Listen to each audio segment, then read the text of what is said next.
నమస్కారం. ఆగస్టు 25 నుంచి సెప్టెంబర్ 18 వరకు కన్యా రాశిలోకి శుక్రుడు మరియు కేతువు ఈ రెండు గ్రహాలు కలవబోతున్నాయి కాబట్టి మరి ద్వాదశ రాశుల్లోని 12 రాశుల వారికి ఏ విధంగా ఉండబోతుంది, మరి వారికి శుభ అశుభ ఫలితాల గురించి తెలియచేయడానికి ఈ రోజు మనతో పాటు ఉన్నారు ప్రముఖ జ్యోతిష మరియు వాస్తు పండితులు బ్రహ్మశ్రీ డాక్టర్ నాయకంటి మల్లికార్జున శర్మ గారు. మరి గురువు గారితో మాట్లాడి ఏ రాశుల వారికి ఏ విధంగా ఉండబోతుందో అడిగి తెలుసుకుందాం. నమస్కారం గురువు గారు. నమస్కారం.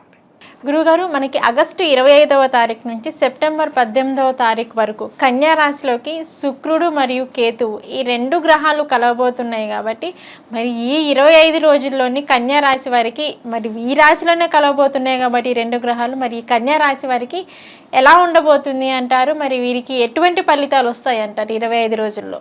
తప్పకుండా అమ్మ. ఓం శ్రీ గురుభ్యో నమః. శుక్రకేతువుల యొక్క కలయిక బుధక్షేత్రంలో ఆగస్టు 25వ తారీఖు నుంచి సెప్టెంబర్ 18వ తారీఖు వరకు కూడా 25 రోజుల పాటు శుక్రుడు కేతు అంటే కళత్రకారకుడు, ధనకారకుడు, సుఖాన్ని, భోగాన్ని, సౌఖ్యాన్ని, లగ్జరీ లైఫ్ని ఇచ్చేవాడు శుక్రగ్రహం. అంటే ఫ్యాన్సీ ఐటమ్స్ కానీ, బంగారపు బిజినెస్ కానీ, గోల్డ్ సంబంధించి జ్యువెలరీ షాపుకి కానీ, సినీ కళాకారులకు కానీ, ఆర్టు, పెయింటింగు, అలానే మనం ఏదైతే వాహనాల్లో తిరగటం కానీ సుఖము సంతోషాన్ని ఇచ్చేవాడు, కళత్రాన్ని ఇచ్చేవాడు కూడా శుక్రగ్రహం. ఈ శుక్రగ్రహం ఎప్పుడు కూడా 1, 2, 4, 5, 8, 9, 11 స్థానాల్లో గోచారీత్యా సుఫలితాన్ని ఇస్తుందని శాస్త్రం చెప్తుంది, గోచార శాస్త్రం. కేతువు జ్ఞానాన్ని, భూ సంబంధమైన వ్యవహారాలు, గృహ నిర్మాణము, రియల్ ఎస్టేటు, కన్స్ట్రక్షను, వ్యవసాయము, రైతులు, కెమికల్ కంపెనీసు, ల్యాబొరేటరీసు, డాక్టర్సు, ఇలాంటివన్నీ కూడా ఇచ్చేది కేతు. కేతు వల్ల కేతువు సహజంగా 3, 6, 11 స్థానాల్లో ఉంటే సుఫలితాన్ని ఇస్తాడు. మరి రెండూ కూడా శుక్రకేతువుల యొక్క కంజంక్షన్ అంటే వీనస్ ప్లానెట్ కేతు కంజంక్షన్ అనేవి జన్మరాశిలో ఉన్నాడు గోచారీత్య. అది బుధక్షేత్రంలో కన్యారాశిలో ఉన్నాడు.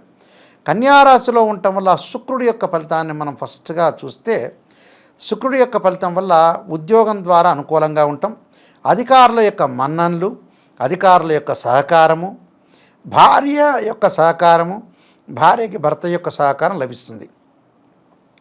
అంటే పరస్పర సహకారాలు, బంధుమిత్రులతో అనుకూలంగా ఉండటం, అలానే స్నేహితులతో అనుకూలంగా ఉండటం, మార్గాన్ని ఏదైతే మనం ఆదాయాన్ని ఎలా సంపాదించాలని ఒక మార్గాన్ని అన్వేషించటం, దాంతోపాటు ముఖ్యంగా ప్రముఖ వ్యక్తుల యొక్క సహాయాన్ని తీసుకోవటం, వివాహాది శుభకార్యక్రమాల్లో పాల్గొనటం, వివాహ శుభకార్యక్రమాలు జరిపించుకోవటం, వస్త్రాలు దుస్తులు కొనుగోలు చేయటం, బంగారు ఆభరణాలు కొనుగోలు చేయటం, ఇలాంటివన్నీ కూడా జరుగుతుంటాయి. అంటే వస్తు వాహన గృహ ఉపకరణాలు ప్రాప్తి జరిగే అవకాశాలు ఎక్కువ ఉంటాయి. అంటే శుక్రగ్రహాన్ని సుఖాన్ని ఇచ్చేవాడు, సౌఖ్యాన్ని ఇచ్చేవాడు, అన్నీ కూడా కొంతవరకు లగ్జరీ లైఫ్ను లీడ్ చేసేవాడు శుక్రుడు. ఇక్కడ శుక్రగ్రహం అనేది జన్మరాశిలో ఉండటం వల్ల వాళ్ళకు మంచి ఫలితం జరుగుతుంది. అంటే శుక్రుడు చేసే పనులన్నీ కూడా వాళ్ళకి ఫేవరబుల్గా ఉంటాయి. బంగారు ఆభరణాలే కొనుగోలు చేస్తారు. మన ఆర్టిస్ట్కి కానీ, పెయింట్ వాళ్ళకి కానీ, ఇలాంటి వాళ్ళందరికీ కూడా డబ్బు సమయానికి చేతికి రావటం, ఆకస్మికంగా ధనలాభం, ఆకస్మికంగా వస్తులాభం, గృహంలో కొన్ని మార్పులు, గృహ నిర్మాణమే కాకుండా గృహాన్ని కొనాలని ఒక ఆలోచన కలుగుతుంటుంది వాళ్ళకి. అంటే ఇవన్నీ కూడా మంచివేగా, ఇవన్నీ చెడ్డవి కాదు కదా, ఇవన్నీ కూడా మంచివే. వాళ్ళు అనుకున్న పనులన్నీ కూడా సక్సెస్ చేస్తారని అర్థం. అనుకున్న పనులన్నీ కూడా సక్సెస్ చేస్తున్నారంటే వాళ్ళ జీవితంలో వాళ్ళకి డెవలప్మెంట్ అనేది బాగా ఉన్నట్టు అర్థం. వివాహం సరైన సమయంలోకి వెళ్ళటం, నిశ్చితార్థాలు జరిగే అవకాశాలు, ఇలాంటివన్నీ కూడా మంచి పరిణామాలు జరగడానికి ఆస్కారం అనేది బాగుంటుంది. ఉద్యోగంలో మార్పిడి, స్థానచలనం, ఏదైనా బిజినెస్ చేస్తున్నారంటే వాళ్ళకి బిజినెస్లో కొంత సపోర్ట్ చేసే మనుషులు ఏర్పడుతుంటారు. సపోర్ట్ చేయటం కూడా మంచిదే కదా, ఎవరన్నా సపోర్ట్ చేస్తేనే లైఫ్ అనేది మనం లీడ్ చేసే అవకాశాలు బాగా ఎక్కువ ఉంటాయి. విద్యార్థులకి కొద్దిగా పోటీ పరీక్షల్లో వాటిల్లో ఉత్తీర్ణత, చదువు పట్ల ఆసక్తి కనపరిచే అవకాశాలు ఎక్కువ ఉంటాయి. స్త్రీలకు నూతన ఆభరణాలు, చీరలు, వస్తువులు, ఇంటిని శుభ్రంగా ఉంచుకోవటం, ఇంటిని అలంకరించుకోవటం, ఇలాంటి వాటిల్లో కొద్దిగా వాళ్ళు శ్రద్ధ పెడతారు. శ్రద్ధ పెట్టి డెవలప్మెంట్ చెందాలి, భర్తకు తోడుగా ఉండాలన్న ఆలోచన అసలు బాగా పెరుగుతుంటుంది. అంటే భార్యాభర్తల మధ్యలో give respect and take respect, అంటే ఒకళ్ళ మీద ఇంకోళ్ళు లవ్ అట్రాక్షన్ ఉండటం, ప్రేమగా ఉండటం, అది మంచి శుభ్మన్నామే. ప్రపంచంలో ప్రేమ అనేది చాలా ఇంపార్టెంట్. అది దాని ద్వారా మంచిదే అది. అంటే ఒకళ్ళ మీద ఇంకోళ్ళు రెస్పెక్ట్ చేసుకుని లైఫ్ను లీడ్ చేస్తారు, అది బెటర్. అంటే శుక్రుడి వల్ల మంచి జరిగే అవకాశాలు ఎక్కువగా ఉంటాయి. మరి కేతు సంగతి ఏంటి అంటే జన్మంలో కేతు ఉండి రెండింటిని కూడా కంజంక్షన్ మనం చూసుకునేటట్టు ఆరోగ్యపరంగా కొన్ని ఇబ్బందులు రాకుండా కాపాడుకోవాలి. అంటే స్కిన్ ఎలర్జీస్ కానీ, గైనకు సంబంధించిన విషయాలు కానీ, స్త్రీలకి ఉదర సంబంధమైన వ్యాధులు కానీ, గ్యాస్ట్రిక్ సంబంధించిన సమస్యలు రాకుండా, ఉత్పన్నం కాకుండా చూసుకోవాలి. అంటే ఇవి ప్రాబ్లమ్స్ అనేవి వచ్చే అవకాశాలు ఎక్కువ ఉంటాయి. అంటే ఆరోగ్యపరంగా ఉండటం ఒకటి. ప్రయాణాలు చేసేటప్పుడు అతివేగం అనేది పనికిరాదు. తగాదలు, గొడవల మధ్యలో జోరకూడదు. కోర్టు సమస్యలు పెండింగ్ ఉండే అవకాశాలు ఉంటాయి. ఎవరితోన్నా మాట్లాడేటప్పుడు కూడా మితంగా ఉండాలి. అతిగా మాట్లాడటం వల్ల కూడా గొడవలు జరిగే సందర్భాలు ఎక్కువ ఉంటాయి. అంటే ఇవన్నీ చూసుకోవాలి. ఇవన్నీ మనం ఏం చేస్తున్నాం, ఏం చేయటం వల్ల మనకి ఇలా జరగబోతుంది. కోర్టు సమస్యలు కోర్టు వరకు వెళ్ళకూడదు, పోలీస్ స్టేషన్ వరకు వెళ్ళకూడదు. ప్రమాదాలు, అగ్ని ప్రమాదాలు, అలానే ఎలక్ట్రిసిటీ బోర్డులో పనిచేస్తున్న వ్యక్తులు కానీ, ఫైర్ స్టేషన్లో పనిచేస్తున్న వ్యక్తులు కానీ, కొద్దిగా అగ్నిపరంగా ఉండే వృత్తులు ఎవరైతే చేస్తున్నారో వాళ్ళు అజాగ్రత్త ఉండకూడదు, జాగ్రత్తగా ఉండటం ఇంపార్టెంట్. అంటే ఇవన్నీ కూడా చూసుకోవాలి. అంటే మనం ఎలా స్టెప్ వేస్తున్నామని థింక్ చేయాలి. దాన్ని బట్టి మనం జీవితాన్ని ముందుకు నడిపించుకొని ముందుకు వెళ్ళాలి. అలా కోర్టు సమస్యలు కొంత పెండింగ్ కావటం, ఆ కోర్టు సమస్యలు పెండింగ్ కాకుండా ఉండాలి. శత్రువుల్ని కొంచెం దూరం ఉంచాలి, శత్రువుల దగ్గరికి వచ్చే అవకాశాలు ఉంటాయి. ఇంటర్నల్లీ ఎక్స్టర్నల్లీ బాహ్య అంతరంగా ఉండే శత్రువులు మన పక్కనే ఉంటారు, మన గోతులు ఎదిగే అవకాశాలు ఎక్కువ ఉంటాయి. అందువల్ల ఈ విషయాలు మటుకు శ్రద్ధ వహించాలి.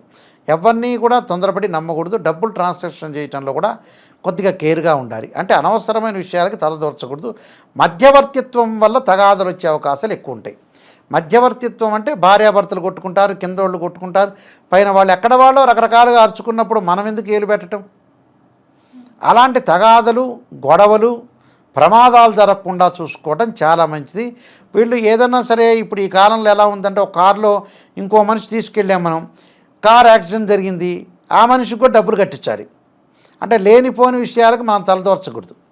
బండి మీద వెళ్తుంటారు, టూ వీలర్ మీద, ఎవడో రోడ్డు మీద అంటుంటాడు ఆత్మని, వాడిని ఎక్కించుకున్నామనుకో, వాడిని ఎక్కించుకున్న తర్వాత సరే మనమైతే పడ్డామనుకో, వాడికి కూడా డ్యామేజ్ అయితే తగాద, గొడవలు అవుతుంటాయి.